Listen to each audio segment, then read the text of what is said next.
Bismillahirrahmanirrahim. Assalamualaikum warahmatullahi wabarakatuh. Alhamdulillah. Alhamdulillahi wa kafa. Wassalatu wassalamu ala rasulinal mustafa wa ala alihi wa ashabihi ahli sidki wal wafa wa tabi'ina wa man bihudahum iktafa. Ashhadu an la ilaha illallah wahdahu la syarika lah, ilahul awwalina wal akhirin, wa ashhadu anna Muhammadan abduhu wa rasuluhu la nabiyya wa la rasula ba'dah. Ma'asyiral muslimin rahimani wa rahimakumullah. Ibu-ibu, para ummahat yang semoga senantiasa dimuliakan oleh Allah.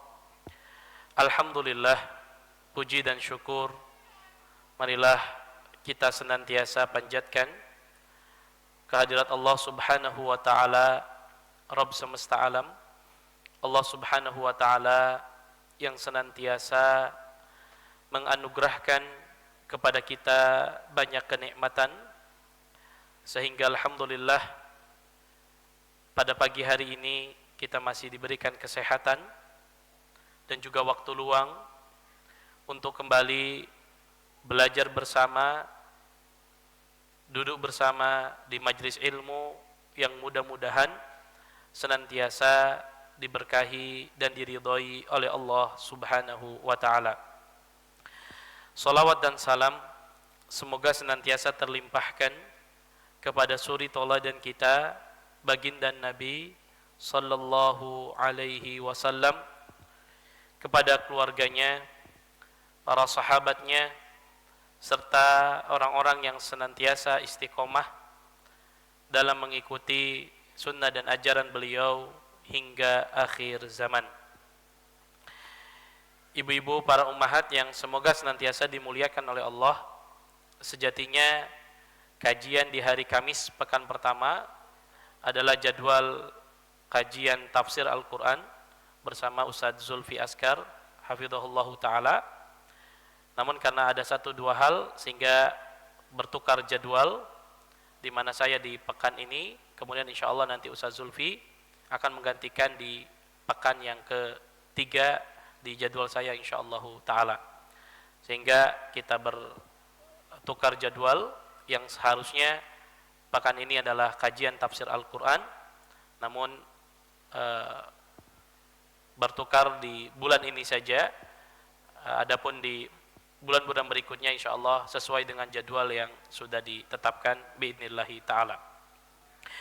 Ibu-ibu, para ummahat yang semoga senantiasa dimuliakan oleh Allah, pada pertemuan yang lalu alhamdulillah alladzi bi ni'matihi tatimmus shalihat, kita sudah menyelesaikan tentang keutamaan kalimat tauhid, kalimat la ilaha illallah yang diambil dari hadis-hadis Nabi sallallahu alaihi wasallam yang sahih. Sehingga alhamdulillah di dua pertemuan terakhir kita sudah menyelesaikan keutamaan kalimat tauhid yang dalilnya diambil dari Al-Qur'an dan juga yang dalilnya diambil dari hadis Nabi sallallahu alaihi wasallam. Ya, kurang lebih ada 10 ataupun 12 keutamaan kalimat tauhid yang diambil dari Al-Quran, dan ada berapa keutamaan yang diambil dari hadis? Ada sekitar berapa ibu-ibu? Ada yang mencatat? 9.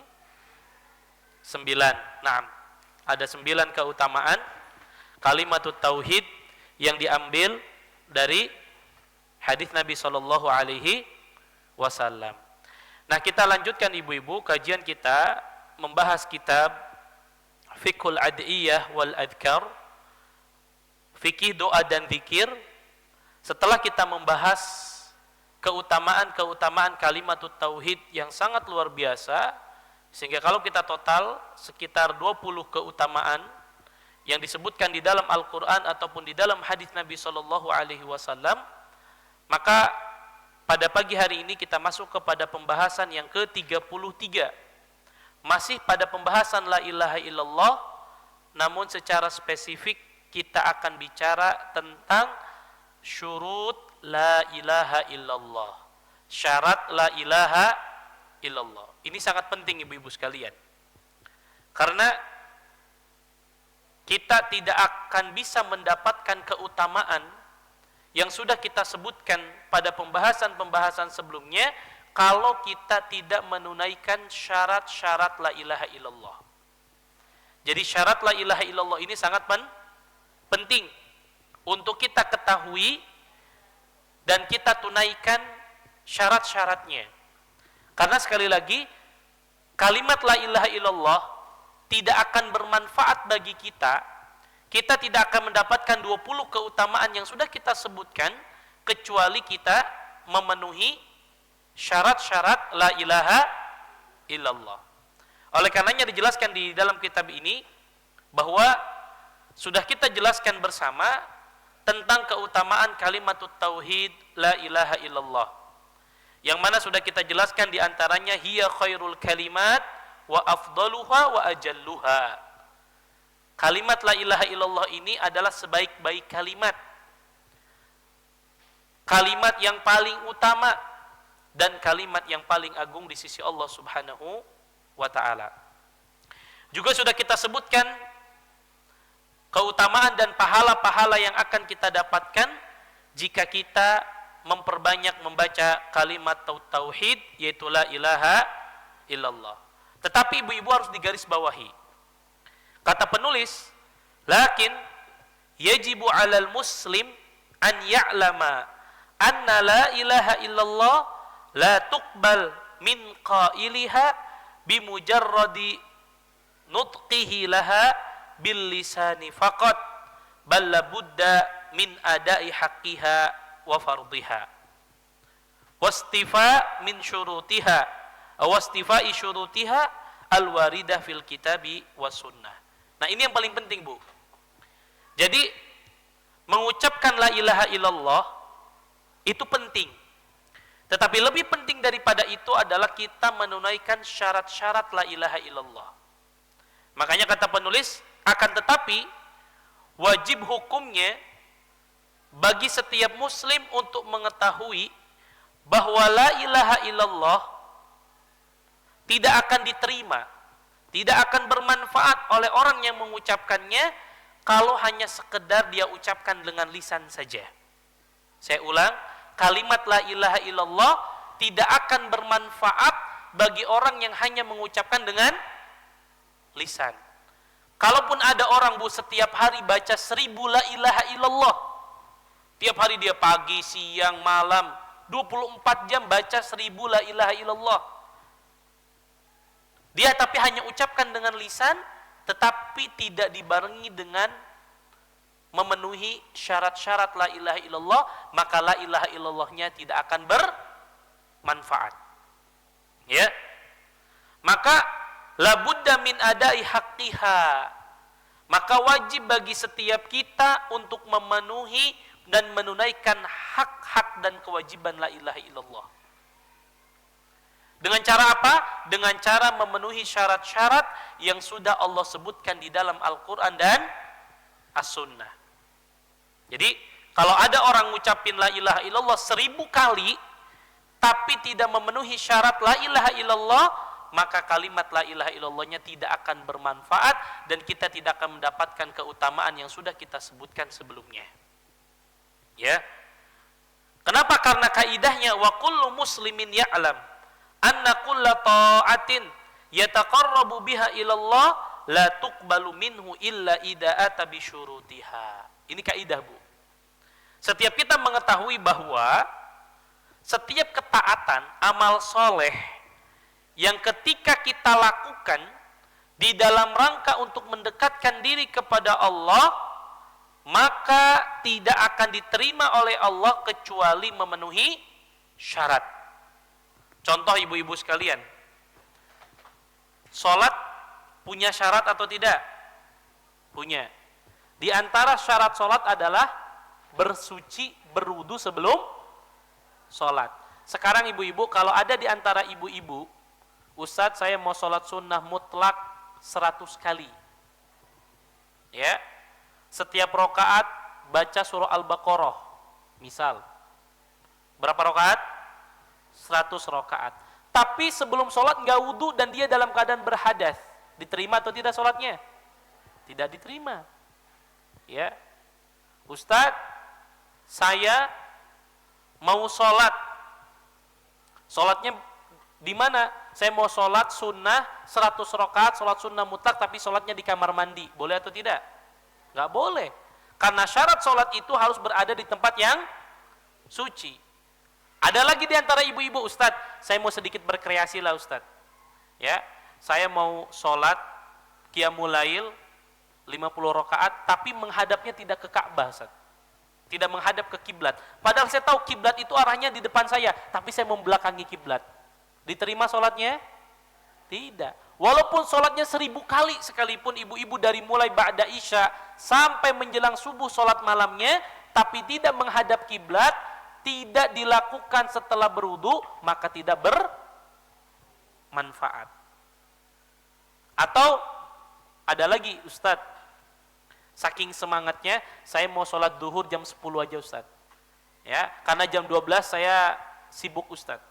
Ya, mau jemput anak ke sekolah. Jadi saya dahuluin aja deh sholatnya. Sholat duhurnya jam 10. Boleh atau tidak? Tidak, karena syarat sahnya sholat harus sudah masuk waktu sholat. Ya, padahal niatnya baik Ustadz. Ya, saya kan baik Ustadz. Daripada saya nggak sholat duhur, mendingan sholatnya dimajukan ke jam 10 atau jam 11. Nggak boleh. Tidak diterima sama Allah karena sholatnya tidak memenuhi syarat. Itu maksudnya. Begitu juga la ilaha illallah. Ada di antara ibu sekali baca la ilaha illallah 1000 kali. Ustadz, saya mau baca la ilaha illallah 1000 kali dari ba'da sholat subuh sampai syuruk Ustadz. Dia baca la ilaha illallah, tapi syarat la ilaha illallah tidak dipenuhi. Maka tidak akan bermanfaat. Sama dikasih contoh di sini adalah ibadah haji. Ibadah haji tidak akan diterima oleh Allah kecuali memenuhi syarat.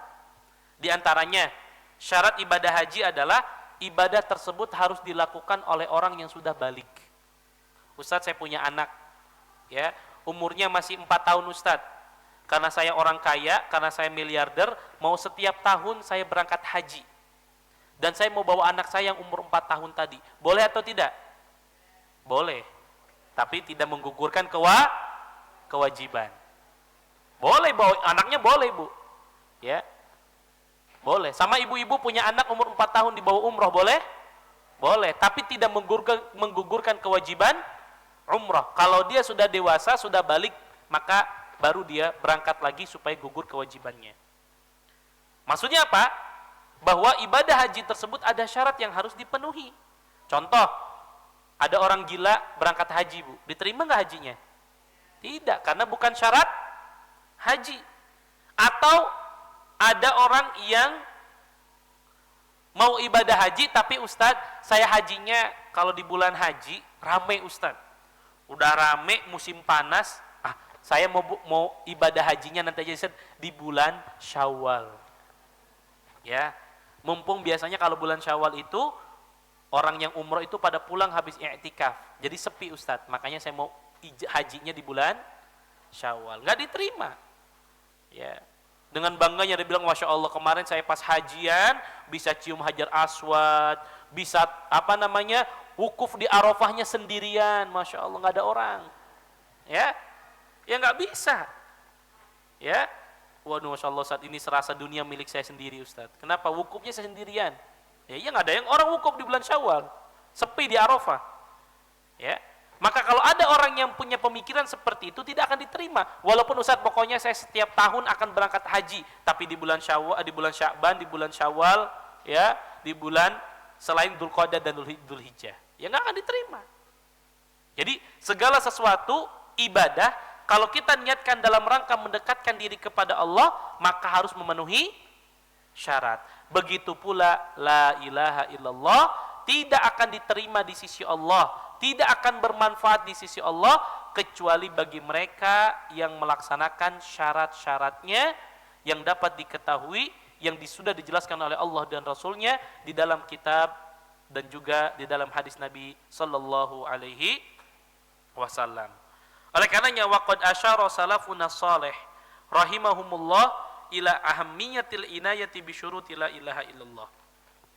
Oleh karenanya ibu-ibu, para salafun saleh, para sahabat, para tabi'in, para tabi'ut tabi'in, mereka sudah mengisyaratkan jauh-jauh hari tentang pentingnya setiap kita memberikan perhatian yang serius terhadap syarat-syarat la ilaha illallah. Ya. Bahwa sekali lagi, la ilaha illallah sebanyak apapun kita ucapkan dengan lisan kita, tetapi tidak memenuhi syarat-syarat la ilaha illallah, maka tidak akan bermanfaat sama sekali bagi orang yang mengucapkannya. Oleh karenanya di antara bentuk perhatian para salafun saleh agar kita memperhatikan syarat-syarat la ilaha illallah adalah apa yang disebutkan oleh Al-Hasan Al-Basri rahimahullah. Hasan Al-Basri, seorang ulama besar. Ya. Beliau menceritakan annahu qila lah, pernah ada orang yang bertanya kepadanya, inna nasan yaqulun man qala la ilaha illallah dakhalal jannah. Wahai Hasan Al-Basri, banyak orang mengatakan barang siapa yang mengucapkan la ilaha illallah maka akan masuk surga. Sepakat kita bahwa siapa yang mengucapkan la ilaha illallah akan masuk surga. Tetapi apa kata Hasan Al-Basri? Man qala la ilaha illallah fa'adda haqqaha wa fardaha dakhalal jannah. Yang dimaksud dengan siapa yang mengucapkan la ilaha illallah akan masuk surga adalah siapa yang mengucapkan la ilaha illallah kemudian dia menunaikan haknya dan kewajibannya, baru dia akan masuk surga. Jadi bukan sekedar dengan lisan saja, tapi ada hak dan kewajiban yang harus ditunaikan. Nah, makanya penting bagi setiap kita harus tahu apa syarat la ilaha illallah. Pernah juga qala Al-Hasan lil Faruzdaq wa huwa yadfan imra'atah. Pernah satu hari Al-Hasan berkata kepada seorang yang bernama Faruzdaq. Saat itu Al-Faruzdaq sedang menguburkan istrinya meninggal dunia.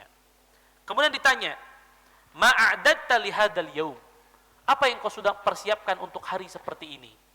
Maksudnya, kalau nanti engkau meninggal, apa yang kau persiapkan? Ya. Maka apa kata Al-Faruzdaq?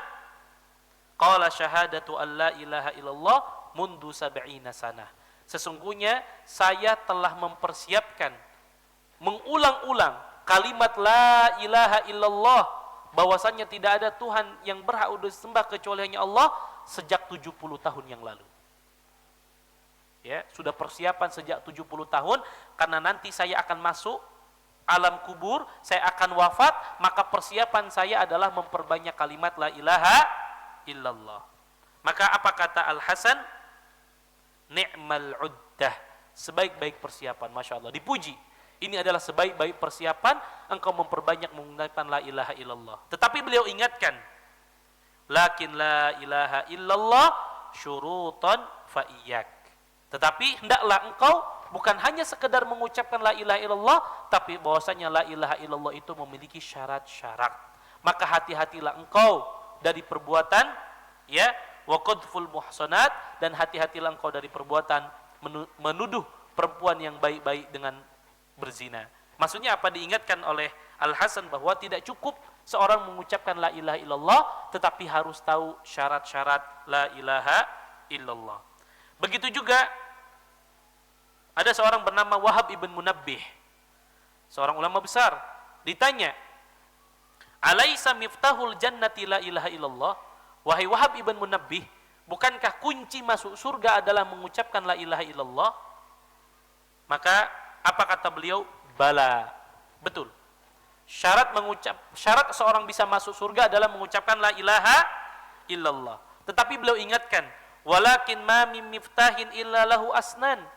Tetapi setiap kunci itu pasti ada apa? Ada gigi-giginya. Ibu-ibu punya kunci, pasti ada apa? Gigi-gigi kuncinya, betul atau tidak? Coba ibu-ibu pangkas itu gigi kuncinya, bisa buka pintu atau tidak? Tidak. Yang dimaksud dengan gigi-gigi kunci itu adalah syarat la ilaha illallah. Ya. Maka kata beliau, fa in ataita bimiftahin lahu asnan futihalak. Kalau engkau ambil kunci, ada gigi-gigi kuncinya, ada gerigi-geriginya, kemudian engkau masukkan ke tempat kunci, maka akan bisa pintu itu terbuka. Wa illa lam yuftah. Tapi kalau gerigi-geriginya itu enggak ada, engkau pangkas, engkau habiskan, maka tidak akan bisa membuka pintu. Itulah maksudnya la ilaha illallah. La ilaha illallah punya syarat. Kalau syaratnya tidak dipenuhi, maka tidak akan bisa membuka pintu surga.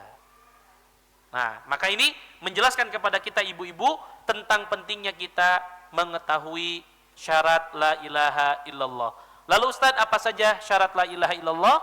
Maka berdasarkan penelitian yang diteliti oleh para ulama terhadap nas-nas di dalam Al-Quran dan As-Sunnah, maka syarat la ilaha illallah itu ada 7. Ada berapa, Bu? 7. Mari kita pelajari 7-7-nya, kita tunaikan.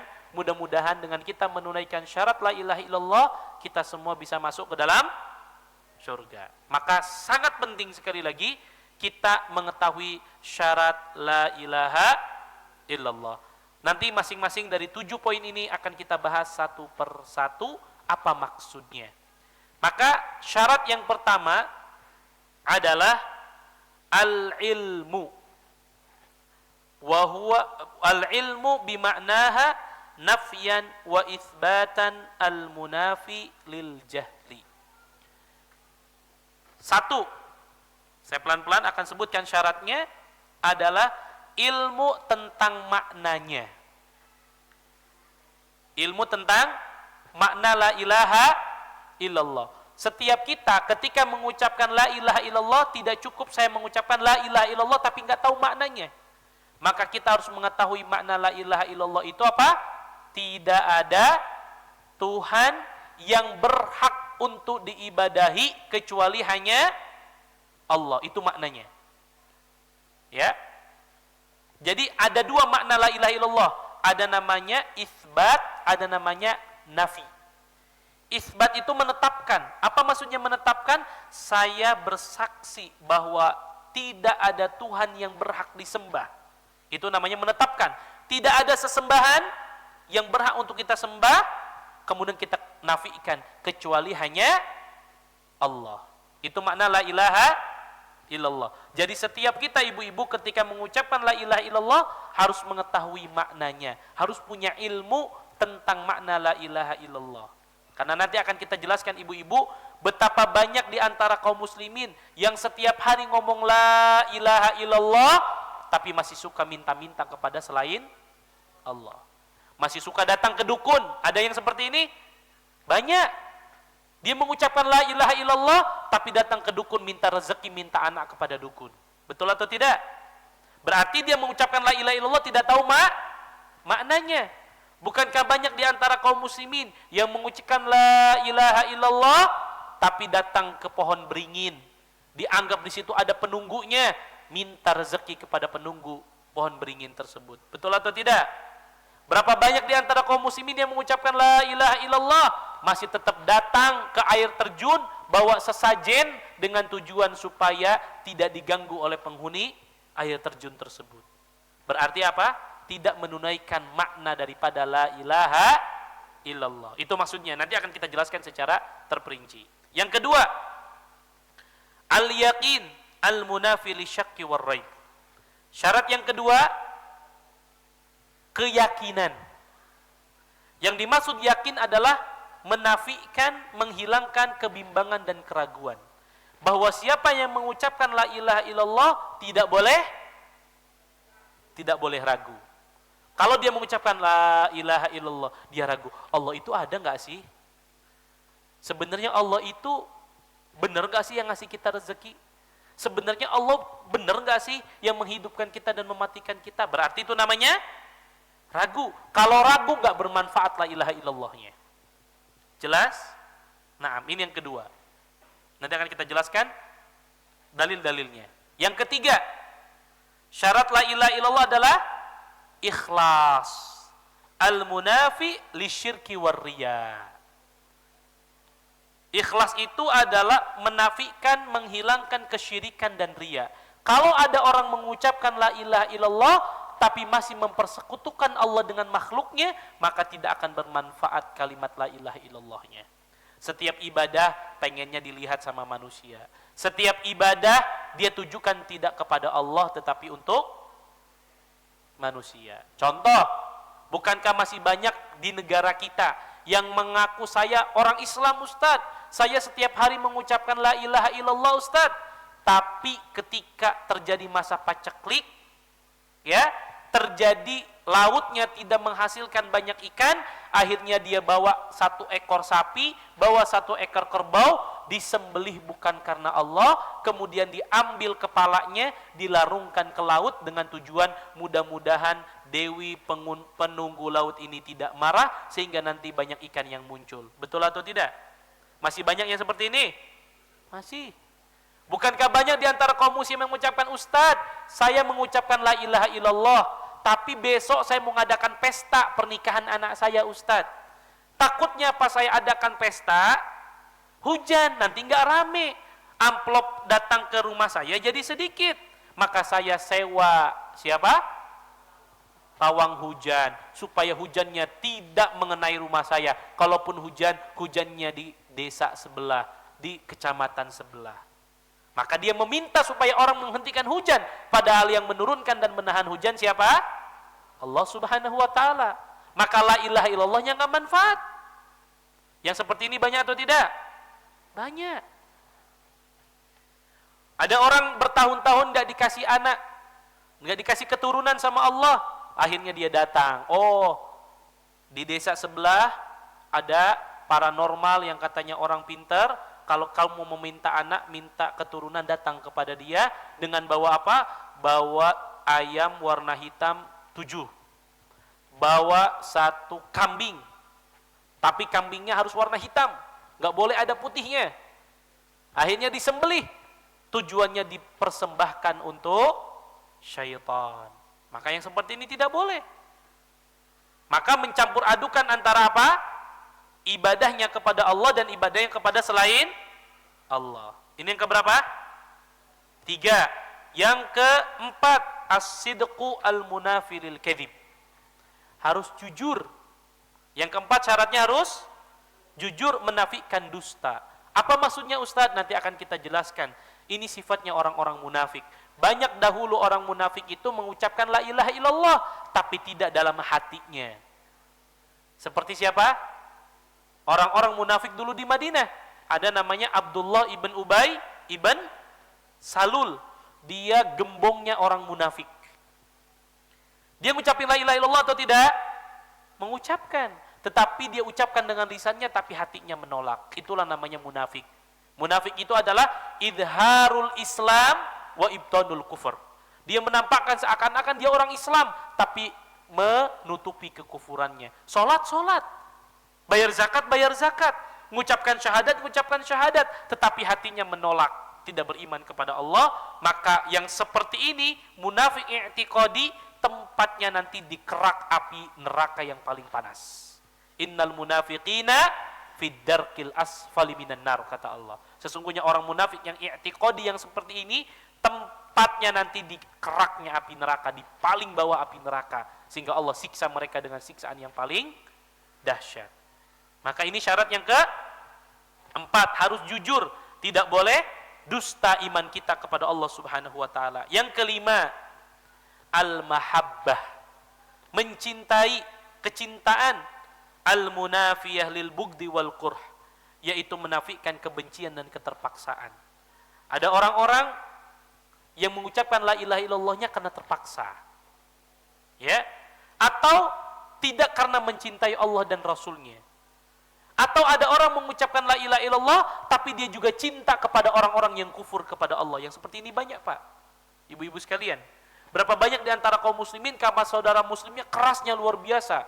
Ditentang dakwahnya, diusir, nggak boleh ngisi kajian. Tapi sama non-muslim, berangkulan, sayang-sayangan. Bahkan saling membantu di antara mereka.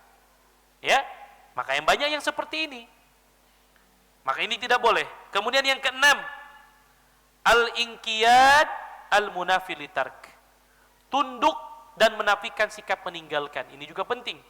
Orang tidak bermanfaat la ilaha illallahnya kalau dia pilih-pilih syariat. Oh ini enggak, kayaknya ini syariat cocok buat saya, yang ini enggak cocok buat saya. Enggak boleh.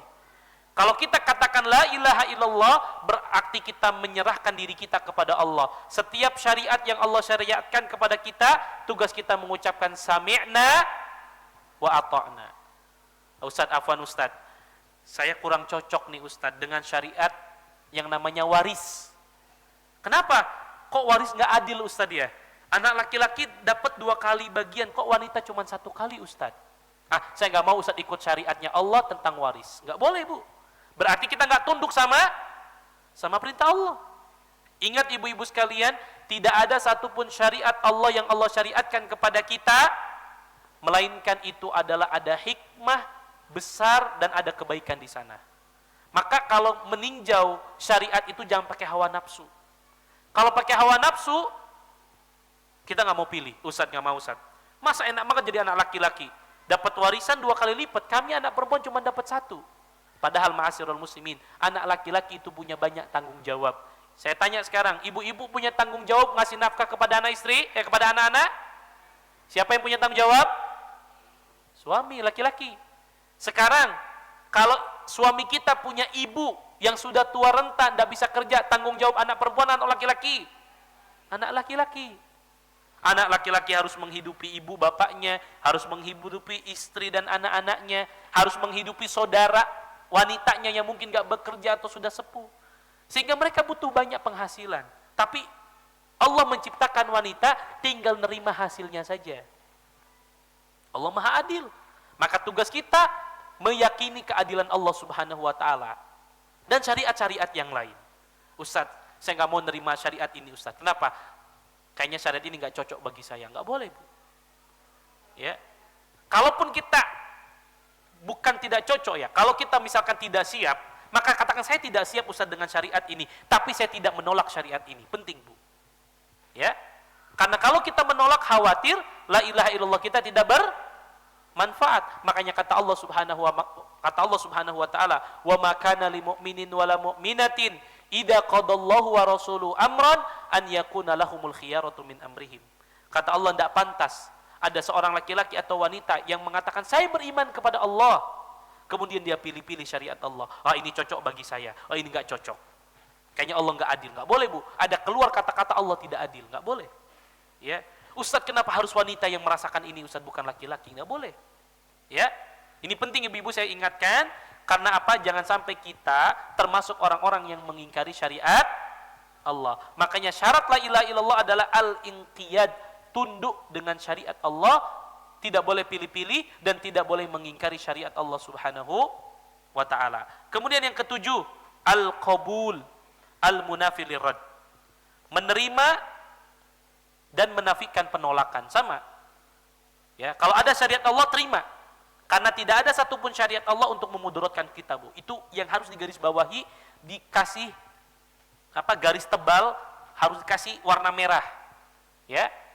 Ingat, syariat Allah itu tidaklah Allah syariatkan kecuali manfaatnya kembali kepada kita. Karena prinsipnya Allah yang menciptakan kita, Allah yang paling tahu tentang keadaan kita. Allah tidak mungkin mensyariatkan satu syariat yang akan membinasakan kita, enggak ada, Bu. Allah tidak akan mungkin mensyariatkan sebuah syariat yang akan mendolimi kita. Tidak. Yang ada kita yang mendolimi diri kita sendiri. Itu kaidahnya. Ya. Tidak ada satupun syariat kecuali manfaatnya akan kembali kepada kita. Dan Allah tidak butuh kepada kita. Allah tidak butuh kepada ibadah hambanya. Ya. Karena kata Allah, ya ibna Adam, lau anna awwalakum wa akhirakum wa jinsakum, ya, kanu ala atqa qalbi rajulin wahidin minkum ma zada fi mulki syai'a, kata Allah.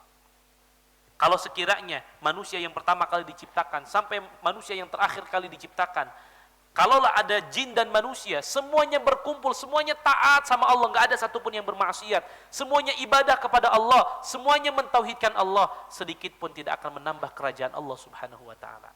Karena Allah tidak butuh kepada hambanya, tapi hamba yang butuh kepada Allah. Jadi ini berapa syaratnya ibu-ibu? 7. 1, ilmu. Yang kedua, yakin. Yang ketiga, ikhlas. Yang keempat, jujur. Kelima, kecintaan. Yang keenam, tunduk. Yang ketujuh, menerima. Ini 7 syarat la ilaha illallah yang akan kita jelaskan secara terperinci biidnillahi ta'ala. Oleh karenanya waqad jama'a ba'du ahli ilmi hadhihi syuruti sab'ah fi baitin wahid. Para ulama supaya gampang hafalnya, supaya mudah menghafalnya, maka dibuat sebuah syair. Ilmun yaqinun wa ikhlasun wa sidquka mahabbatin wa qiyadin wal qabuli laha. Ya. Nah, silakan ibu-ibu bikin apa? Bikin ringkasan sendiri biar gampang ngafalnya. Misalkan diambil huruf pertamanya I, ilmu, K, keyakinan misalkan. Nah, buatlah misalkan apa yang gampang untuk diingat biar nggak lupa.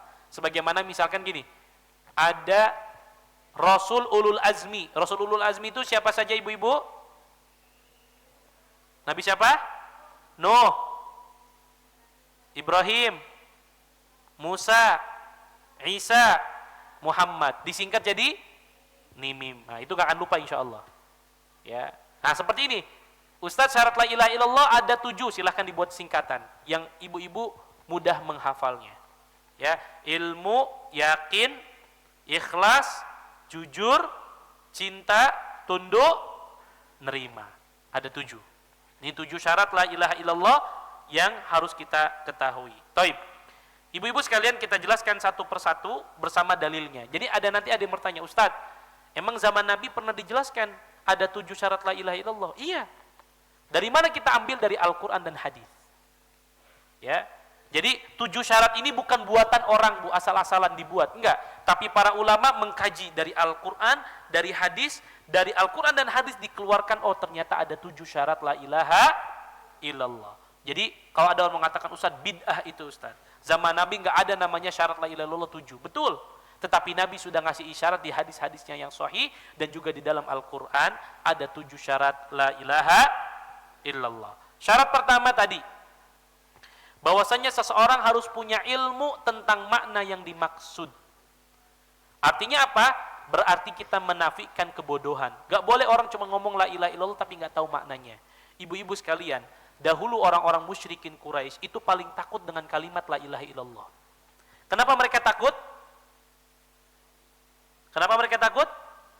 Karena mereka tahu maknanya. Dulu Abu Thalib berulang-ulang Nabi suruh, wahai pamanku, ucapkan la ilaha illallah. Diucapkan atau tidak? Kenapa tidak diucapkan? Karena dia tahu maknanya. Kalau saya mengucapkan la ilaha illallah, tidak ada Tuhan yang berhak disembah kecuali hanya Allah, maka berarti saya tidak boleh menyembah lagi Lat wal Uzza. Saya nggak boleh lagi menyembah berhala. Betul atau tidak? Nah, zaman sekarang yang kita sayangkan, banyak orang mengucapkan la ilaha illallah tapi nggak tahu maknanya. Dia ucapkan la ilaha illallah, masih datang minta-minta kepada selain Allah, datang ke mbah fulan, datang ke air terjun fulan, datang ke tempat keramat fulan, minta sesuatu yang itu hanya bisa memberikannya hanya Allah. Ya, minta anak keturunan kepada selain Allah, minta rezeki kepada selain Allah. Ya, padahal mereka nggak bisa ngasih rezeki. Ya, maka sekarang banyak, Bu, cerita khurafat yang aneh-aneh. Ya, ada cerita khurafat, ada orang soleh di dalam kuburnya lagi makan pisang goreng sambil baca Quran. Subhanallah. Mana ada orang di dalam kubur sempat-sempatnya makan pisang goreng? Mana ada orang di dalam kubur masih bisa ibadah? Karena Nabi yang mengatakan, idza mata ibnu Adam inqata anhu amalu illa min salas. Kalau anak Adam meninggal dunia, terputus seluruh amalnya, sudah nggak ada lagi waktu beramal. Ini nggak ada, Bu, orang mau saking Ustadz, ini orang soleh rajin baca Qurannya, sampai kuburan pun kalau sudah meninggal dia baca Quran, nggak ada, Bu. Dicerita bohong semua. Ya, kan sekarang macam-macam, Bu. Ya, orang di dalam kubur lagi sholat, subhanallah. Mana ada orang dalam kubur lagi sholat? Orang di dalam kubur itu lagi nunggu pahala dari orang yang masih hidup. Dia lagi nunggu doa-doa terbaik kita, dia lagi nunggu amal soleh yang pernah dilakukan, pahalanya mengalir. Gitu kan? Lalu sekarang banyak orang-orang yang justru bergantung hidupnya sama orang yang sudah meninggal. Padahal orang yang meninggal butuh kepada orang yang masih hidup. Ya. Loh Ustaz, kok Ustaz mengatakan seperti itu? Kan Nabi yang bilang, kata Nabi, apabila anak Adam meninggal terputus seluruh amalnya. Maka kalau ada cerita ada orang soleh lagi sholat di dalam kuburnya, siapa yang bisa melihat orang lagi sholat dalam kuburnya, Bu? Bukankah Nabi sudah katakan yang mendengar jeritan adab orang-orang yang disiksa dalam kubur hanya siapa? Binatang. Mau disamakan dengan binatang? Kan enggak. Gitu kan? Nah, lalu ada zaman orang sekarang, ibu-ibu sekalian, ya, yang baca la ilaha illallah tapi nggak tahu maknanya, masih suka minta-minta kepada selain Allah. Padahal Allah katakan iyyaka na'bud wa iyyaka nasta'in. Hanya kepada mula ya Allah kami menyembah, dan hanya kepada mula kami memohon pertolongan. Ibu-ibu sekalian, berapa kali kita baca iyyaka na'bud wa iyyaka nasta'in? Ya. Berapa kali kita baca dalam sehari? Bayangkan, ya, setiap sholat kita baca iyyaka na'budu wa iyyaka nasta'in. Hanya kepadamu kami menyembah ya Allah, hanya kepadamu kami meminta pertolongan. Tapi betapa banyak di antara kaum muslimin minta pertolongannya kepada selain Allah. Bolehkah kita minta pertolongan kepada makhluk? Boleh, tetapi pada sesuatu yang memang bisa makhluk membantunya. Misal kita minta pertolongan, Bu, bisa bantu saya belikan beras dulu enggak? Itu boleh. Tapi kalau mintanya, Bu, bisa kasih saya anak keturunan enggak? Enggak boleh. Karena itu khusus yang bisa memberikan hanya Allah. Tapi sekarang kan faktanya tadi, biar acaranya sukses, datang ke pawang hujan, ya. Sekali pawangnya sukses dianggap berhasil. Gitu kan? Padahal tidak ada yang menurunkan dan menahan hujan kecuali hanya Allah Subhanahu wa taala. Dan banyak orang-orang yang melakukan seperti ini, orang-orang yang sepertinya pinter. Ya. Pinter, gelarnya di depan ada 3, di belakang ada 5 misalkan. Tapi masih percaya sama pawang hujan misalkan. Masih percaya sama dukun paranormal. Biar sukses, biar jabatannya tinggi, datang kepada orang pintar. Dia nanya bagaimana masa depan saya ke depan. Jadi orang sukses atau orang yang tidak sukses, subhanallah. Padahal tidak ada yang mengetahui perkara yang gaib kecuali hanya Allah. Barangnya hilang, datang ke dukun. Ya, Mbah, motor saya hilang, tolong dicarikan. Bayangkan, sekelas Nabi tidak tahu kalungnya Ibunda Aisyah hilang. Bahkan nggak tahu kalau Ibunda Aisyah ketinggalan ketika berjihad. Kalau sekiranya ada makhluk yang tahu perkara gaib, maka Nabilah orang yang paling berhak tahu perkara yang gaib. Tapi Nabi nggak tahu, sekelas Nabi kalungnya Aisyah jatuh, Nabi nggak tahu ada di mana. Lalu sekarang ada orang mengatakan, oh saya orang pinter, saya tahu tentang masa depan Anda. Saya tahu kalau ada barang hilang, tanya sama saya. Subhanallah. Ya. Padahal ada orang minta ke dukun, dukunnya aja miskin, dia minta rezeki kepada dukun. Subhanallah. Dukunnya aja mungkin nggak makan hari itu, dia minta rezeki kepada dukun. Ini hal-hal yang perlu kita ingatkan kepada masyarakat kita tentang bahwasannya kalimat la ilaha illallah tidak akan bermanfaat bagi kita kalau kita tidak mengetahui makna la ilaha illallah. Bahkan Allah berfirman, fa'lam annahu la ilaha illallah. Kata Allah, ketahuilah. Ya, Allah yang memerintahkan kita untuk mengetahui, mengilmui. Sesungguhnya tidak ada sesembahan yang hak kecuali selain Allah. Illa man syahida bil haqqi wa hum ya'lamun. Kecuali siapa yang bersaksi dengan al-haq dan mereka mengetahuinya. Yang dimaksud mengetahui di sini karena ulama tafsir, kecuali siapa yang bersaksi dengan la ilaha illallah, mereka mengetahui maknanya, mengetahui persaksian mereka dengan hati dan lisan kita. Jadi sekali lagi tidak cukup hanya diucapkan dengan lisan, karena Nabi juga bersabda, man mata wa huwa ya'lam annahu la ilaha illallah dakhalal jannah. Barang siapa yang meninggal dan dia mengetahui bahwasannya tidak ada sesembahan yang hak kecuali hanya Allah, melainkan dia pasti akan masuk surga. Jadi sekali lagi, tidak cukup dengan lisan, tapi harus diyakini maknanya dengan benar. Kalau kita yakin tidak ada sesembahan yang berhak disembah kecuali Allah, maka kita tidak boleh menduakan Allah, tidak boleh mempersekutukan Allah, tidak boleh meminta kecuali hanya kepada Allah.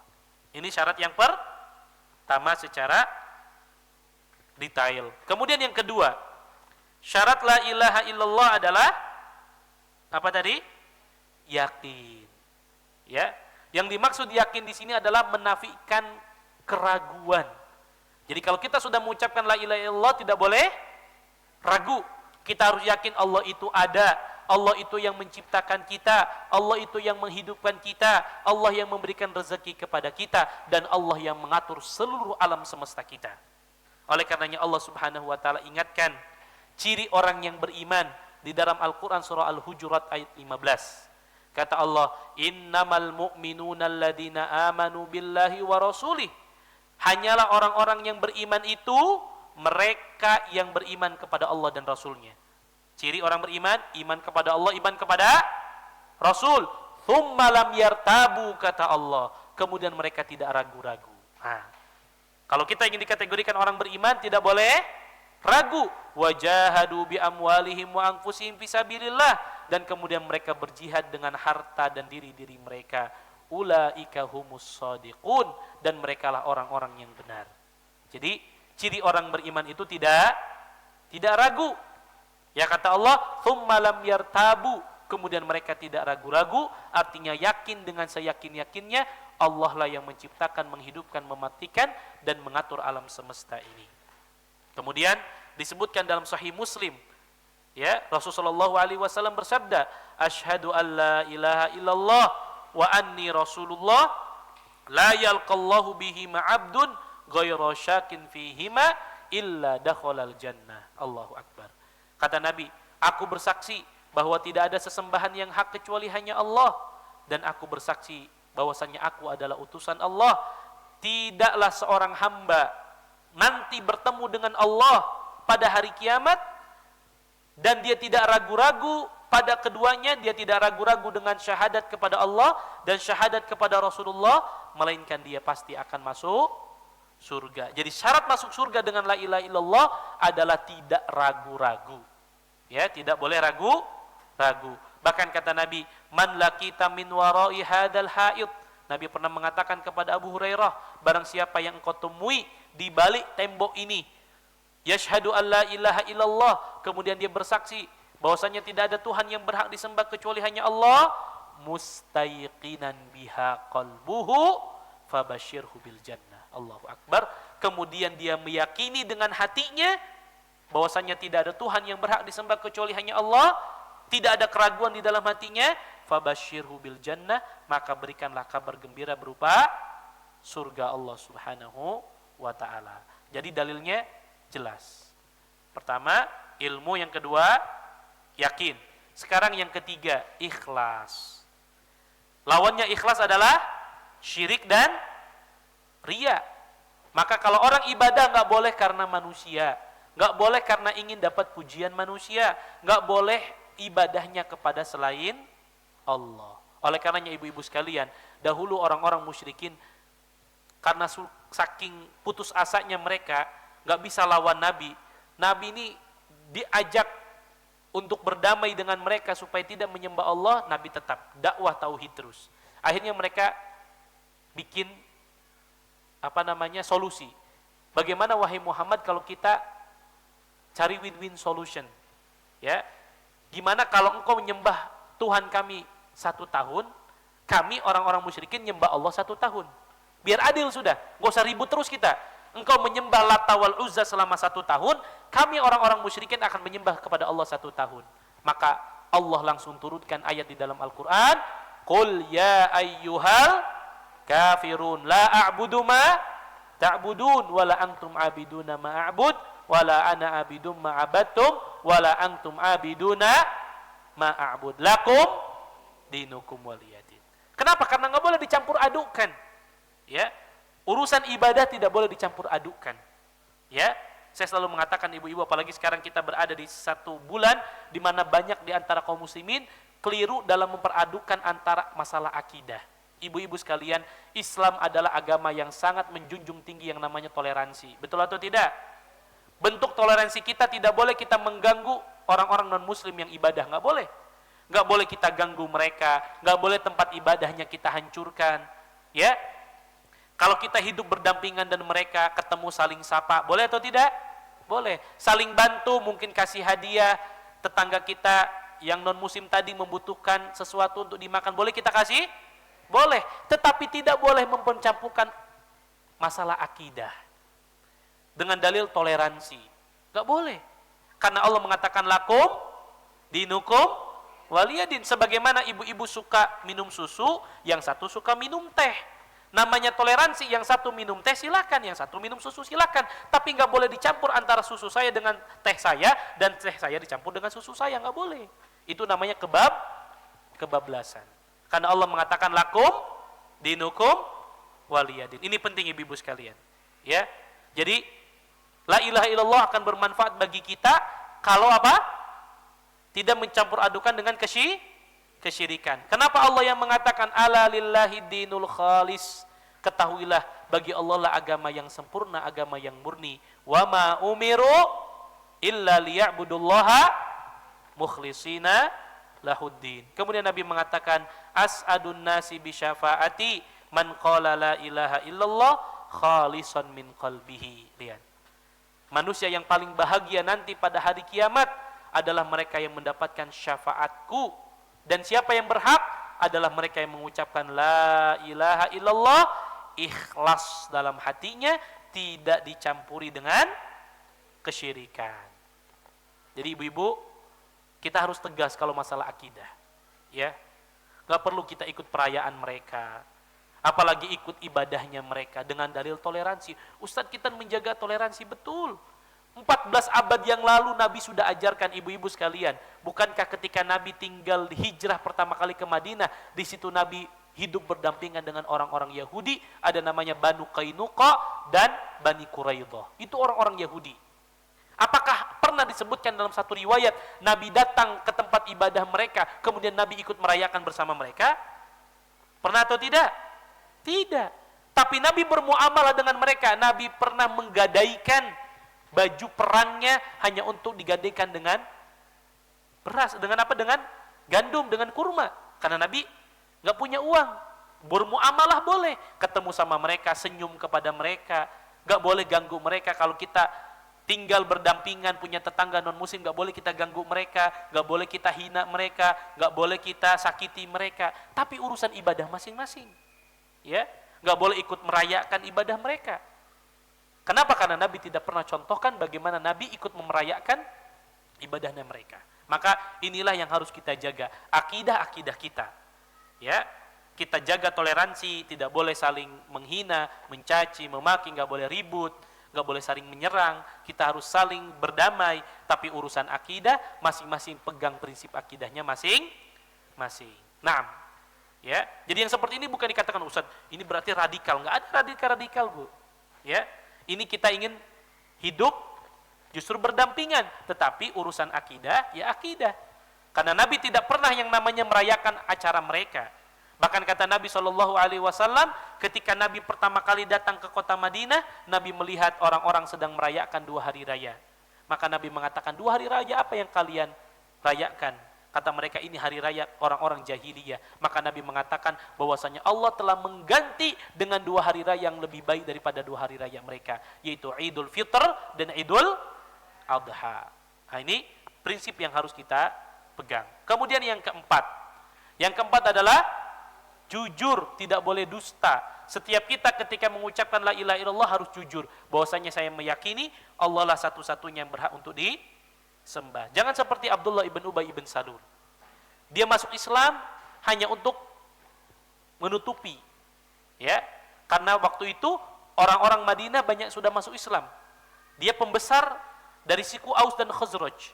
Maka karena khawatir nanti dihina oleh kaumnya, dia masuk Islam mengucapkan syahadat tapi dusta imannya kepada Allah. Yang seperti ini tempat tinggalnya di kerak api neraka. Allah Subhanahu wa taala berfirman, "Idza ja'akal munafiqun qalu nashhadu innaka la rasulullah." Lihat Bu.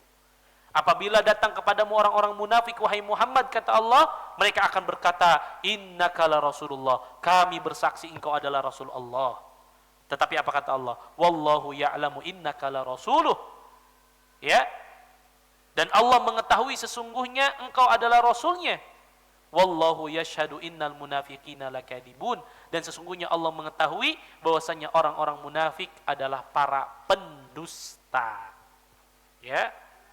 Kemudian Allah ingatkan di dalam Al-Qur'an, bahwa terkadang Allah menguji kita untuk menguji keimanan kita. Ibu-ibu sekalian, berapa banyak saat ini ketika ada orang kena musibah, demi untuk dapat bisa makan, akhirnya dia gadaikan akidahnya. Ya sudahlah, saya terima 1 dus Indomie, tapi saya murtad dari agama Islam. Allahul Musta'an. Ya, terkadang ujian tujuannya untuk menguji sejauh mana iman kita kepada Allah. Allah katakan alif lam mim ahasiban nas an yutraku an yaqulu amanna wa hum la yuftanun. Kata Allah alif lam mim, apakah manusia menyangka Allah akan biarkan begitu saja setelah mengatakan saya telah beriman kepada Allah, sedangkan mereka tidak diuji, kata Allah. Walaqad fatanna alladziina min qablihim, sungguh kata Allah, kami telah menguji orang-orang sebelum mereka. Fala ya'lamannallahu alladziina shadaqu wala ya'lamannal kadhibin, dan sungguh aku telah mengetahui siapa yang jujur imannya kepada Allah dan siapa yang dusta imannya kepada Allah. Maka penting bagi kita ibu-ibu untuk jujur iman kita kepada Allah, jujur dalam mengucapkan 2 kalimat syahadat. Karena kata Nabi, ma min ahadin yashhadu an la ilaha illallah wa anna muhammadan abduhu wa rasuluh sadiqan min qalbihi illa harramahullahu 'alan nar. Tidak ada seorang pun yang mengucapkan la ilaha illallah, Muhammad adalah utusan Allah, dan dia ucapkan jujur dari hatinya, melainkan Allah akan haramkan kita, jauhkan kita dari siksa api neraka. Kemudian yang kelima secara singkat ibu-ibu adalah kecintaan kita dan menafikan kebencian. Maksudnya apa? Hendaklah seorang ketika mengucapkan la ilaha illallah dalam rangka mencintai Allah dan Rasulnya, mencintai agama Islam, dan mencintai kaum muslimin. Dan hendaklah seseorang membenci orang-orang yang kufur kepada Allah. Nah ini sekarang kita kebalik. Sama saudara muslim galaknya luar biasa, tapi kepada non muslim ya berdekatan, berangkulan. Apalagi mereka betul-betul misalkan ada orang-orang yang memusuhi kaum muslimin, malah dibantu, malah dirangkul. Tapi saudara muslimnya dicaci, dimaki, dihina, diusir. Nah ini keliru. Makanya Allah katakan, wa minan nasi may yattakhidu min dunillahi andadan yuhibbunahum kahubbillah. Di antara manusia ada orang yang mengambil selain Allah sebagai sekutu. Lihat, kata Allah nanti ada orang-orang yang menjadikan selain Allah sebagai tempat ibadah mereka. Mereka mencintainya seperti mereka mencintai Allah. Dia katakan, kamu cinta Allah? Cinta. Kamu cinta berhala? Cinta juga. Ini nggak boleh. Kalau kita katakan saya cinta Allah, maka kita tidak mencintai sesembahan yang berhak disembah kecuali hanya mencintai Allah. Ya. Maka Allah katakan, walladzina amanu asyaddu hubban lillah. Dan orang-orang beriman lebih besar kecintaannya kepada Allah Subhanahu wa ta'ala. Awthaku ural iman al-hubbu fillah wal bugdu fillah. Ikatan iman yang paling kuat adalah cinta kepada Allah dan membencinya juga karena Allah. Kemudian yang keenam adalah menerima. Maksudnya menerima tadi, setiap syariat yang Allah Subhanahu wa taala syariatkan tidak boleh kita tolak. Ya. Kita harus sami'na wa ata'na. Terlebih ibu-ibu, Allah menjelaskan di dalam Al-Qur'an bahwa orang-orang terdahulu yang Allah telah selamatkan karena mereka mengucapkan la ilaha illallah. Jadi mengucapkan la ilaha illallah sebab mereka diselamatkan oleh Allah dari siksa dan kebinasaan. Allah berfirman, "Tsumma nunajji rusulana walladzina amanu." Kemudian kami selamatkan para rasul dan orang-orang yang beriman. Kenapa? Kadzalika haqqun 'alaina nunjil mu'minin. Demikianlah menjadi kepatutan bagi kami menyelamatkan kata Allah orang-orang yang beriman. Berbeda dengan orang-orang terdahulu, ketika dikatakan la ilaha illallah mereka enggak mau mengucapkannya. Innahum kanu idza qila lahum la ilaha illallah yastakbirun. Sesungguhnya mereka ketika dikatakan kepada mereka, ayo ucapkan la ilaha illallah, tapi mereka sombong dan takabur. Wa yaqulun a inna latariku alihatina li syairin majnun. Apakah kami harus meninggalkan berhala-berhala kami, Tuhan-Tuhan kami hanya karena mengikuti seorang yang gila? Bayangkan, Bu, Nabi Muhammad SAW diberikan gelar gila oleh mereka. Mereka bilang, ngapain kamu ikut Muhammad? Muhammad itu gila, Muhammad itu penyihir. Masa kami tinggalkan Tuhan-Tuhan kami demi mengikuti Muhammad? Subhanallah. Ya, sekelas Nabi dicaci, dimaki dan dihina, tapi Nabi sabar. Ya, tapi Nabi sabar. Kemudian yang terakhir, ibu-ibu sekalian yang semoga dimuliakan oleh Allah, syarat yang ketujuh adalah apa tadi? Tunduk. Ya. Tunduk berarti meninggalkan sikap meninggalkan. Ya, seseorang yang tunduk adalah berarti menyerahkan diri kepada Allah. Apa yang Allah sudah tetapkan maka dia ikuti. Apa yang Nabi larang maka dia tinggalkan. Allah berfirman, "Wa man yuslim wajhahu ilallah wa huwa muhsin faqad istamsaka bil urwatil wuthqa." Barang siapa yang menyerahkan wajahnya kepada Allah dan dia berbuat baik, maka sungguh dia telah berpegang kepada tali Allah yang kuat. Maka ibu-ibu sekalian yang semoga dimuliakan oleh Allah, inilah 7 syarat la ilaha illallah yang harus kita perhatikan, harus kita amalkan, dan kita memohon kepada Allah mudah-mudahan ucapan la ilaha illallah yang keluar dari lisan kita dibarengi dengan kita mengetahui maknanya, dibarengi dengan keyakinan, dibarengi dengan keikhlasan, dibarengi dengan kejujuran, dibarengi dengan kecintaan, dibarengi dengan ketundukan, dan dibarengi dengan menerima seluruh syariat yang Allah syariatkan. Mudah-mudahan kalimat la ilaha illallah yang kita ucapkan bermanfaat bagi kita di dunia dan di akhirat, dan dengannya kita semua dimasukkan ke dalam surga Allah Subhanahu wa ta'ala. Wallahu ta'ala alam. Mudah-mudahan apa yang saya sampaikan bisa difahami dan juga jelas insyaallah ta'ala. Bisa difahami ibu-ibu? Jelas insyaallah? Ada yang kurang difahami? Nah, jika ada yang kurang difahami atau mungkin ada yang mau dikoreksi atau mungkin ada yang mau dikomentari, silahkan disampaikan.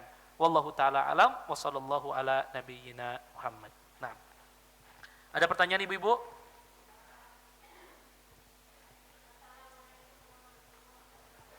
Waalaikumsalam warahmatullah. Gimana, Nek?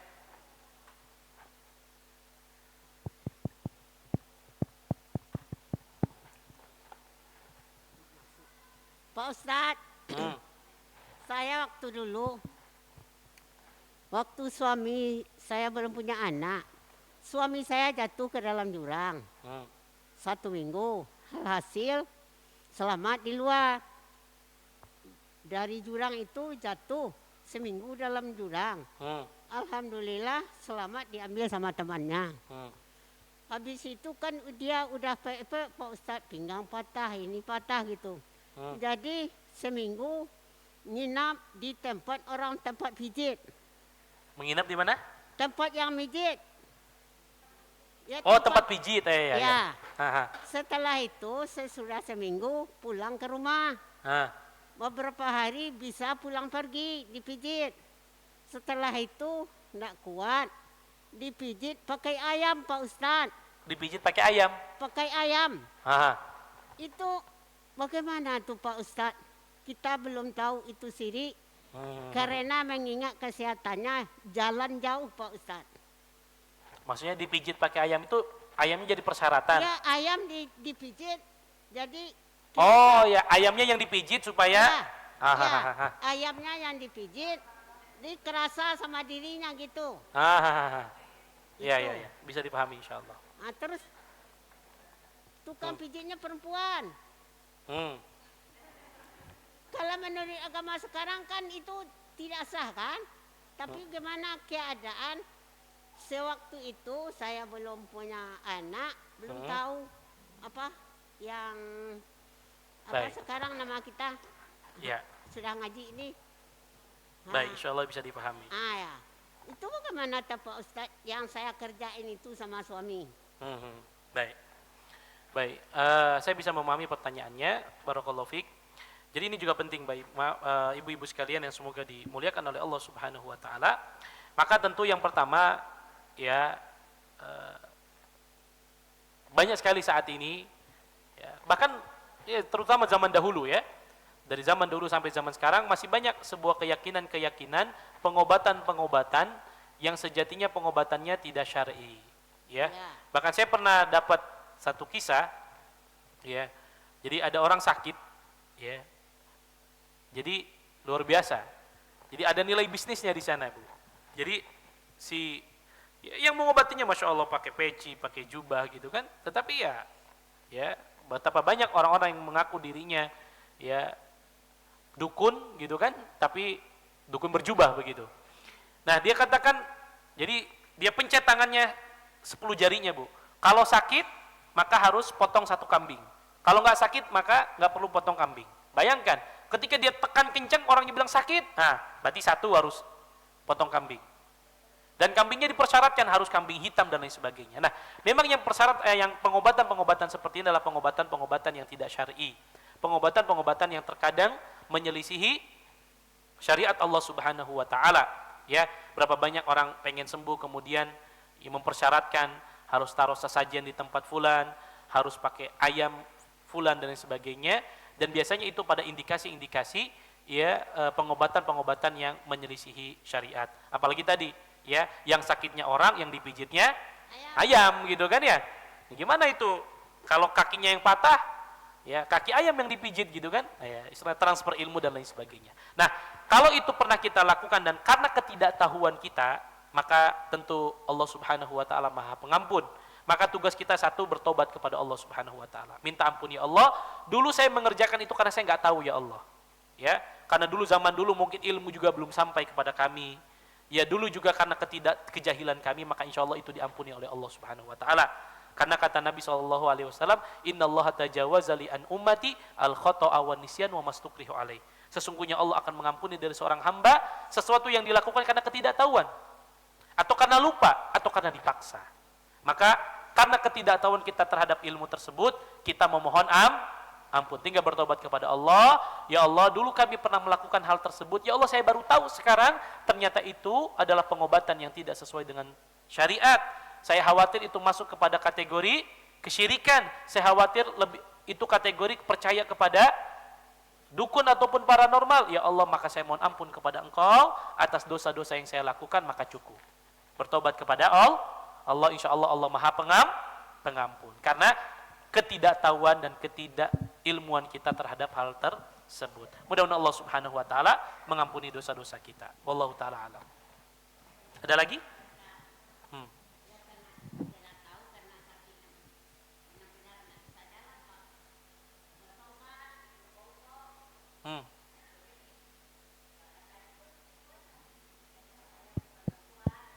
Iya. Ya, yang penting kita tobat sama Allah. Sudah, itu karena sesuatu yang sesuatu yang kita tidak tahu terlebih dahulu, maka kita cukup minta ampun kepada Allah. Ya, itu sudah cukup insyaallah taala. Nah, ada lagi ibu-ibu di masjid? Assalamualaikum warahmatullahi wabarakatuh, Ustaz. Assalamualaikum. Saya ada beberapa pertanyaan. Pertama, Ustaz ya, tadi sempat dibahas tentang ikhlas. Afwan Bu, suaranya kurang. Ya. Tadi dibahas tentang ikhlas ya Ustadz ya. Jadi kami itu dua-duanya keluar dari bank 2017. Nah, ya dengan alasan riba.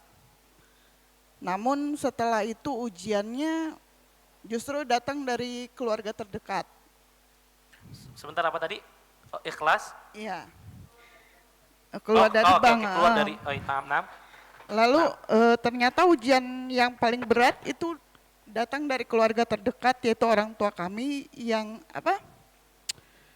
nggak setuju dengan keputusan tersebut gitu. Sampai akhirnya ujian itu terus datang. Jadi kami berpikir mungkin karena ridho orang tua itu, ridho Allah itu di ridho orang tua, dan kemarahan Allah itu di kemarahan orang tua. Kami berusaha dekat. Alhamdulillah berhasil. Namun 2023 kemarin orang tua kami meninggal. Orang tua suami tepatnya ya. Namun setelah itu ujian tetap ada Ustadz. Satu-satunya mata pencarian yaitu mobil itu habis kerampokan. Bahkan kami mau buka rumah makan habis. Lalu sempat terbetik di dalam hati saya saat tahajud, saya berdoa kepada Allah. Ya Allah, saya sudah menjalankan semua syariat-Mu. Tapi kenapa ujiannya masih ada? Apakah itu termasuk saya tidak ikhlas akan takdir Allah dan membatalkan la ilaha illallah saya? apakah saya harus bertaubat? Hmm. Itu Ustadz. Baik. Itu pertanyaan apa? Mau satu atau? Ada yang kedua Ustadz. Baik. Setelah orang tua kami meninggal, dua saudara kami tidak menyetujui untuk pembagian waris dengan hukum Islam. Lalu kami dimusuhi, padahal kami sudah menerangkan bahwasannya syariatnya seperti itu. Jadi kami memutuskan untuk, ya sudahlah daripada berantem, mendingan dibagi 3 aja sesuai keinginan saudara-saudara kami. Apakah dengan begitu kami tidak menjalankan syariah juga? Baik. Baik. Insyaallah bisa dipahami. Cukup? Cukup Ustadz. Assalamualaikum. Waalaikumsalam warahmatullahi wabarakatuh. Baik, pertanyaan yang pertama terkait pertanyaan bahwa sebelumnya suami dan ibu berkomitmen untuk keluar dari tempat yang penuh dengan riba, namun di sisi lain justru ujian itu datang dari orang terdekat, ya, bahwa orang tua justru tidak setuju dan lain sebagainya. Dan ini pertama ingin saya sampaikan ibu bahwa apa yang terjadi pada ibu juga terjadi pada banyak kaum muslimin yang memang berkomitmen untuk keluar meninggalkan sesuatu yang penuh dengan ribawi. Ya, beberapa saat yang lalu juga ada beberapa jamaah yang konsultasi kepada kami tentang hal yang sama, bahkan lebih berat daripada apa yang ibu rasakan. Artinya bahwa ibu tidak sendirian. Seringkali memang ujian itu datang dari orang-orang terdekat kita, dan itu memang berat. Ya, ujian yang datang dari orang terdekat itu lebih berat. Tetapi satu hal yang ingin saya ingatkan bahwa segala sesuatu yang kita tinggalkan karena Allah, pasti Allah akan gantikan dengan sesuatu yang lebih baik. Mungkin ibu tidak dapatkan itu di dunia saat ini, tapi yakinlah ganti yang paling baik yang kita harapkan adalah surga Allah Subhanahu wa ta'ala. Makanya Nabi SAW mengatakan, innaka lan tada'a syai'an lillah illa awwadaqallahu bima huwa khairun lak. Ya, tidaklah engkau meninggalkan sesuatu karena Allah kecuali pasti Allah gantikan dengan sesuatu yang lebih baik. Itu harus kita pegang, Bu. Dan ganti yang lebih baik itu tidak harus dengan materi. Makanya ini masuk kepada apa yang ibu ceritakan tadi, Ustadz, saya sudah berhijrah Ustadz, saya sudah tinggalkan sesuatu karena Allah. Tapi kenapa justru ujian demi ujian datang kepada saya? Justru mobil saya malah dirampok orang, hilang, ya, mata pencarian saya makin sulit. Disitulah Allah Subhanahu wa ta'ala ingin menguji sejauh mana keimanan kita kepada Allah. Mungkin betul ujian itu dari sisi dunia, Allah tidak berikan nikmat itu dari sisi dunia. Tapi yakin ibu bahwa apa yang ibu tinggalkan karena Allah, Allah pasti akan gantikan dengan sesuatu yang lebih baik. Dan tidak harus dengan materi, tidak harus dengan ibu meninggalkan sesuatu yang Allah tidak ridhoi, kemudian Allah gantinya dengan nominal harta. Bisa jadi Allah gantikan dengan anak yang lebih soleh, Allah gantikan dengan suami yang lebih taat kepada Allah, Allah gantikan dengan yang penting adalah pasti ganti itu akan kita dapatkan di akhirat. Itu pasti, Bu. Mungkin kita tidak dapatkan itu di dunia, mungkin Allah gantinya dengan diselamatkan dari siksa kubur. Mungkin Allah gantikan dengan kita mendapatkan naungan nanti pada hari kiamat. Mungkin dengan Allah permudah langkah kita menuju siratnya. Mungkin Allah akan permudah kita masuk surga tanpa hisab. Bukankah itu yang kita inginkan? Jadi, ibu-ibu sekalian, saya juga ingin mengatakan bahwa ketika kita sudah berhijrah, meninggalkan sesuatu keburukan, kemudian Allah uji, dan uji bukan berarti Allah tidak ridho dengan kita. Justru disitulah Allah ingin menguji sejauh mana keikhlasan iman kita kepada Allah Subhanahu wa ta'ala. Makanya tadi kata Allah, ya, alif lam mim ahasiban nas an yutraku an yaqulu amanna wa hum la yuftanun. Walaqad fatanna alladziina min qablihim, kata Allah. Orang-orang sebelum kita sudah diuji, bukan cuma kita. Maka tujuan daripada ujian adalah Allah ingin mengetahui mana yang imannya jujur sama Allah, siapa yang dusta imannya kepada Allah Subhanahu wa ta'ala. Kemudian tadi dikatakan, ya, ibu kita, orang tua kita tidak ridho. Maka mereka yang tidak ridho karena kita meninggalkan sebuah kemaksiatan, maka tidak perlu kita ikuti. Hukum asalnya kita adalah taat kepada orang tua kita selama tidak memerintahkan kepada kemaksiatan. Niat bab ibu sudah benar, ninggalkan sesuatu yang haram karena Allah. Adapun orang tua tidak setuju, ya, maka kita tetap berbuat baik kepada mereka, tapi tidak harus diikuti keinginannya. Karena keinginan kepada kemaksiatan tidak boleh kita ikuti. Kata Nabi, la ta'ata li makhluqin fi ma'siyati al-khaliq. Ya, kemudian berikutnya ibu sekalian yang bertanya dan untuk kita semua bahwa memang hijrah itu butuh sabar. Ya, ibu-ibu sekalian, bukankah dulu para sahabat radhiyallahu taala anhum ajmain ketika hijrah mereka meninggalkan bahkan apa yang mereka miliki. Ya, Abu Hurairah radhiyallahu taala meninggalkan hartanya di Yaman, pergi menjadi orang yang paling miskin di kota Madinah. Tapi apakah kemiskinan dia menjadikan dia terhina? Tapi justru Allah mengangkat derajatnya sampai detik ini. Nama beliau diingat-ingat, dibaca terus di setiap hadis-hadis Nabi Shallallahu Alaihi Wasallam. Abdurrahman ibn Auf, dia tinggalkan harta yang begitu banyak di kota Mekah untuk berhijrah kepada Allah dan Rasulnya. Mungkin dari sisi harta dia kehilangan banyak harta, tapi Allah muliakan dengan dimasukkan ke dalam surga. Maka ujian itu mungkin kita dapatkan dari sisi harta, tapi yakinlah apa yang kita tinggalkan karena Allah, Allah pasti akan ganti dengan sesuatu yang lebih baik. Kemudian Ustadz, kalau ada pemikiran tadi, Ustadz saya sudah berhijrah, sudah tinggalkan, saya sudah melaksanakan apa yang Engkau ridhoi, tapi kenapa Engkau masih diuji ya Allah? Maka perasaan itu mungkin hal yang biasa, tapi jangan diteruskan. Artinya siapapun pasti akan ada perasaan seperti itu. Maka tugas kita adalah ketika mulai ingat ada perasaan seperti itu, langsung kita beristighfar kepada Allah Subhanahu wa taala. Ya. Apakah tadi perlu bertaubat? Taubat boleh kita lakukan. Mungkin waktu itu ada perasaan yang terlalu berlebihan, ya, sehingga kita mengingkari takdir Allah. Ya Allah, kenapa kok takdir saya pahit banget ya Allah seperti ini? Padahal saya sudah mendekat kepada Engkau, saya tinggalkan sesuatu yang haram. Ya, maka kalau itu butuh ditaubati, maka silakan taubati kepada Allah. Dan kalau ada muncul lagi perasaan tersebut, segera beristighfar kepada Allah bahwa memang ujian itu saya rasakan dalam rangka Allah ingin mengangkat derajat saya. Karena satu hal yang harus kita ingat ibu-ibu sekalian, Nabi pernah mengatakan, "Idza ahabballahu qauman ibtalahum." Apabila Allah sayang sama kita, Allah akan uji kita. Jadi ibu, jangan dikira orang-orang yang gak diuji sama Allah, orang-orang yang bergelimangan harta, orang-orang yang banyak nikmat, itu tanda Allah cinta sama mereka. Bisa jadi itu ada bagi mereka. Tapi kita yang diuji sama Allah, kehilangan tempat tinggal, kehilangan kendaraan, kehilangan A, B, dan C, bisa jadi itu tanda Allah sedang ridho sama kita. Karena tanda Allah ridho, tidak harus Allah berikan nikmat kepada mereka. Karena bisa jadi nikmat itu berupa ujian bagi kita. Maka yang harus selalu digarisbawahi adalah bahwa yakinlah bisa jadi Allah akan gantikan ini nanti di akhirat. Dan itu yang paling kita butuhkan. Sesengsara apapun kita hidup di dunia, Bu, ya, jauh lebih sengsara ketika kita disengsarakan di akhirat.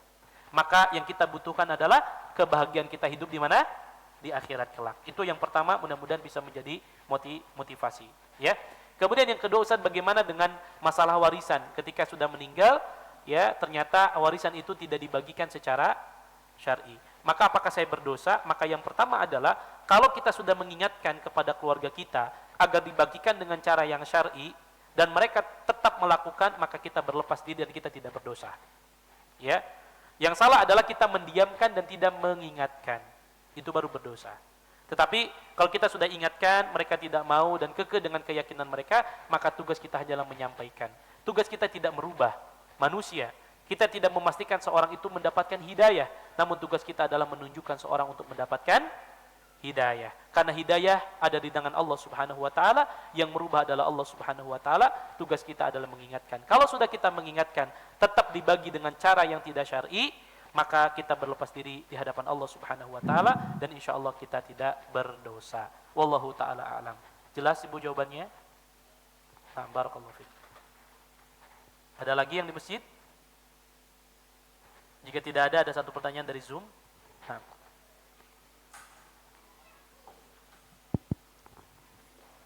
Bismillah. Assalamualaikum warahmatullahi wabarakatuh. Waalaikumsalam. Izin bertanya Ustadz. Yang pertama, bolehkah memutus tali silaturahmi atau menjaga jarak dengan kerabat karena sering berbuat tatayur? Sering apa? Sering berbuat tatayur. Aha. Yang kedua, bagaimana cara saya menyelamatkan ibu saya dari amalan tatayur tersebut? Karena suka dihasut oleh kakak saya dan terkadang suka meminta atau berdoa kepada leluhur kami yang sudah meninggal dan mereka satu rumah. Saya ingin menyelamatkan ibu saya, tetapi saya jauh dari beliau.